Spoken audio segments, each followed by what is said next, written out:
Recap. Yesterday, we saw Acts chapter 7, 1 through 7, where Stephen is asked if the things that they accused him of were true. And notice yesterday and in today's reading, the Pharisees, the high priest, they don't stop Stephen from talking. They just hear him. Now, mind you, these are not people who respect Stephen.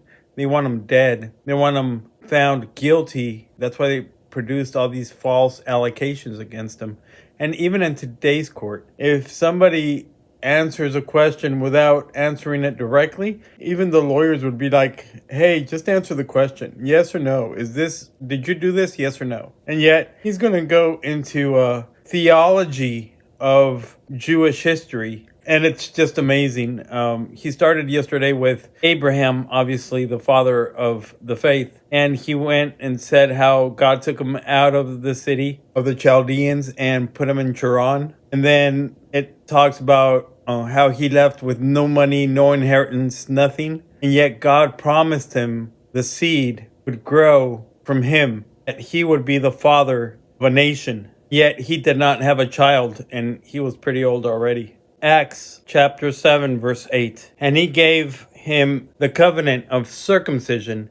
And so Abraham begot Isaac, and circumcised him in the 8th day. And Isaac begot Jacob, and Jacob begot the 12 patriarchs. 9. And the patriarchs, moved with envy, sold Joseph into Egypt, but God was with him. 10. And delivered him out of all his afflictions, and gave him favor and wisdom in the sight of Pharaoh, king of Egypt. And he made him governor over Egypt and all his house. So Stephen quickly mentions Isaac and then mentions Jacob to start talking about Joseph and how God was with him even when his brothers sold him. God favored him and made him the second man, or the second most powerful man in Egypt. Although he was an Egyptian, he was blessed by God to make a difference for his family. But Joseph, through it all, was blameless.